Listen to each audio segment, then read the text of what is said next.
When Broadway shut down on March 12, 2020, nearly 100,000 people lost their jobs in an instant.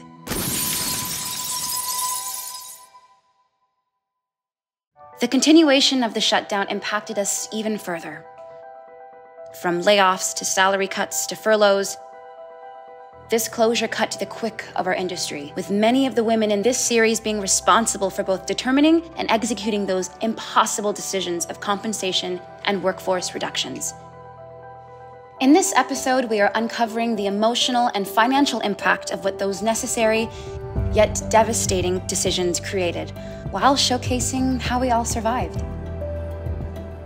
This is Here's to the Ladies Who...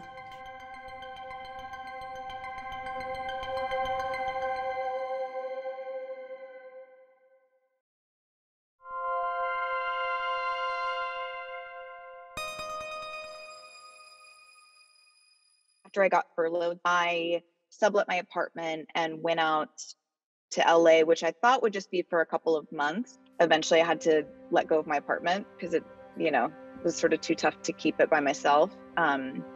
So let go of the apartment, couldn't even fly back to pack it up. It just got packed up by movers and friends, and Katie went by and picked up my mail for me and sent it to me.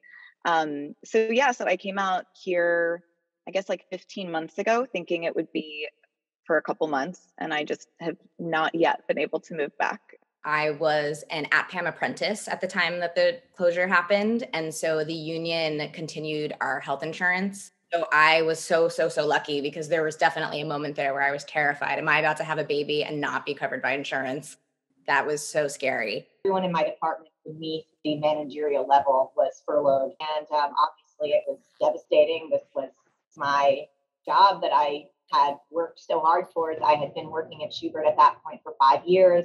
I had held 3 different positions, so I had been promoted twice, and finally this was sort of my dream role. Shubert is very much a family company, so the relationships that were formed and all of that, it's also the sort of company where many people on staff work their entire careers there, and so in many respects, I had intended to spend my whole career there and sort of, slowly make my way up in the ranks. I was on hiatus along with the rest of the company, so I was not working until July 25th, 2021. It was sort of like heartbreaking, but also like terrifying, because it's like you feel like everything is sort of falling apart around you, and you're just like sort of waiting to see what happens to you. And I got the call that I was furloughed, which I think for like 2 seconds felt like a relief, and then it felt like, I don't know, it was just like a little bit, I don't know, I just felt a little hopeless, because it was like, okay, there's that, but like, what does that mean? Like, what does that mean for the future? Does that mean I get to come back to work a month from now, 2 months from now? And it was just hard, because this was my first job out of college, and I was like, felt like I was living the dream, and now it's just like, I don't know when I'm ever going to get to do this again, or if I'm ever going to get to do this again. So that was a really, really rough day.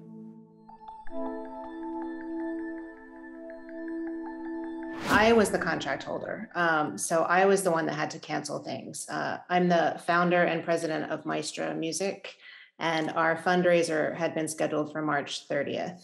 And people had already donated. We had already gotten thousands of dollars in donations. And when Broadway shut down, I called the venue holder, the head of the venue where we were going to have our event. And I said, what are the odds that this is still going to happen on March 30th? And he said, very, very slim.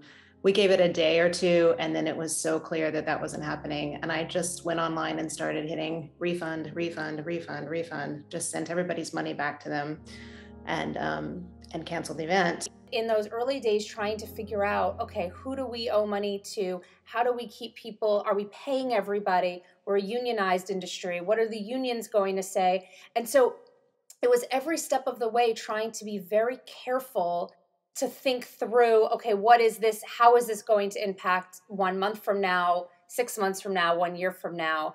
And those were a lot of the conversations. Even ticket sales. Are we taking everything off sale? Are we just putting a pause button on this? Like, what is this going to be? And I think as an industry, we're used to just okay, let's go. What's the next thing? The most frustrating things, I think, at that particular moment for so many shows is the timing of it. Of course, we were right in the middle of the spring season. We'd had shows have their opening nights in the week prior to the shutdown, and they had post-opening media. For example, Girl from the North Country had a double page spread.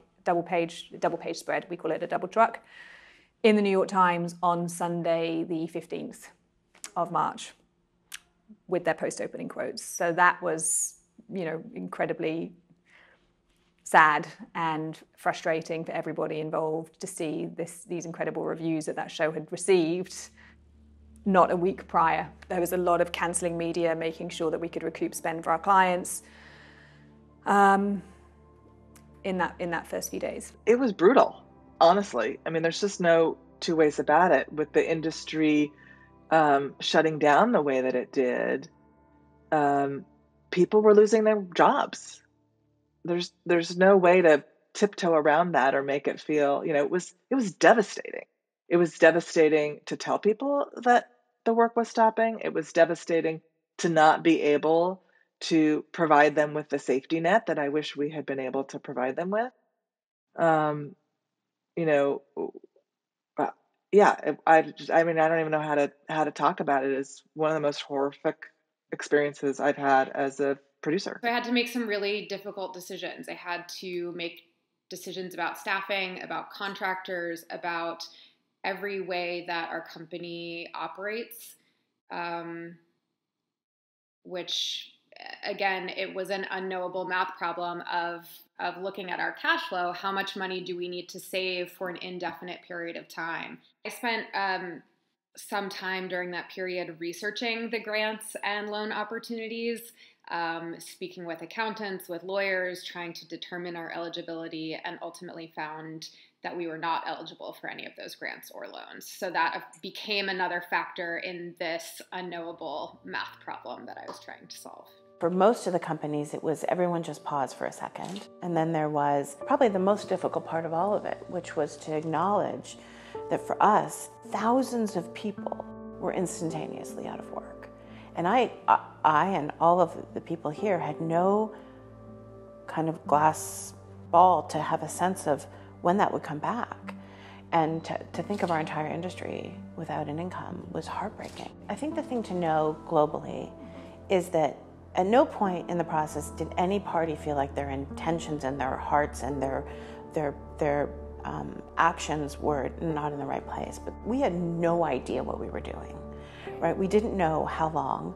We didn't know what coming back would look like. Everyone, I think, at first felt it'd be a shorter temporary break, and it was crystal clear each day that went by that it was going to be a longer time period, that we were not going to be able to have our shows open on Broadway. And so we didn't furlough everyone at the same time so that we could stay afloat and that the numbers made sense. Since our revenue is directly connected to ticket sales, if butts aren't in seats, we don't get paid, right? We weren't exempt from the same struggle that every other company on Broadway faced during that time. It was difficult keeping your job during this time and having a lot of work put on your shoulders, a lot of uncertainty, a lot of emotional labor, in addition to navigating an industry that's doing something completely new for the first time. We had to furlough staff. It was heartbreaking having to call people who worked on my team and tell them that they were furloughed or that they were taking a salary reduction. I took a salary cut for a big portion of the pandemic. And I think that's the reality of it. And it's important to know that. And there's no shame in any of that. There's no shame in our companies having to make financial pivots. There's no shame in the fact that you might have been furloughed or that you might have taken a salary reduction, or it might have felt like the trajectory of your career was put on pause. And we often equate our worth to money. There was something I struggled with during the pandemic, is taking a look at my paychecks and knowing that all of the work that I did to make what I make felt like it wasn't equaling up to my paychecks because we had taken salary reductions. And it, even though it wasn't personal, it felt very personal because I spent years working up to getting that salary. And for women, that's not just a reflection of your work. It's a reflection of your negotiation. And it's a reflection of how hard you worked to make that money, and to look at those paychecks for over a year and have them not be a reflection of your worth was really challenging. I was very lucky to continue working through the pandemic, which I recognize is few and far between, especially in the theater world. It was tough because I'm doing the job minus everything that made me want to do the job in the first place. I was getting to observe the constant fire drill of, okay, we're going to go until someone tells us we can't do it. And then they're like, okay, we can't do this. So then we start over on something else. And we just had to continue planning and being ready for whatever was going to come. And most of the things we planned for never came. And then our staff was doing all of their work, plus the people who'd been furloughed. They were doing double the work for half the pay. And I'm so grateful to them. And I'm so grateful that everyone who was furloughed came back. And, but it was bleak there. Early April, we did a pretty big round of furloughs. That was probably the most brutal time of this whole pandemic from a work standpoint, was that couple of months where we had to make those decisions. We also benefited from the SVOG, the Save Our Stages grant, and using that money, we were able to reimburse all of those employees who had either taken salary cuts through the year or had been reduced to part-time. We were able to pay them all back for the wages that they lost throughout the pandemic. Filing for unemployment, I started that process towards the end of April of 2020. So, I was in a more fortunate position because there had been folks who had to go through that process earlier than I did. So I could, pick their brains and rely on them for some support and advice. I applied online and just waited it out, and, was very grateful that I was able to get that unemployment, because that's what I was supporting myself with for most of the pandemic. Actually, in those earliest days, when the devastation of the shutdown and the kind of complete collapse of the life as we knew it was happening, that I realized audio really provided a kind of healthy escape that felt vital and human and necessary and alive, the way that I think theater is vital and necessary and human and alive. And so it was kind of in those earliest days that I had that idea to convert our entire 2020 season that had been conceived to happen on stage into an all-audio season, which we were lucky enough to make with Audible. I had gotten laid off through the pandemic around March. So that was kind of like the sign that I needed, that this is time for me to, go off on my own, kind of good enough motivation for me to really kind of start to plan what it would look like if I started my own company, and what would be the steps in terms of putting together like a business plan, and, what the time frame would be in terms of what it means to start a business, what the financial aspect is for it. And, started possibly in terms of March, that same time. I think prior to the shutdown, off-Broadway was often a very competitive space. So even though, we're all serving independent missions that, support a public good, the reality is that we were often, working, competing for artists, competing for audiences. And there was sort of more of a spirit of holding back information as if it were, proprietary, or the thing that was going to help you edge out somebody else. And I think during this time, there's been much more emphasis on raising all of the boats. So I was furloughed from CVO, which was really devastating for a moment. And I became very close with the women who run Level Forward, and frankly, just really liked them. And then the more I learned about the company, the more I was just completely blown away by the alignment. I've never felt such alignment with just mission and goals and leadership. I was really, really lucky that I ended up moving over to Level Forward, where I'm a producer. And it's been truly the best experience I could ask for. Level Forward is the best company in the world.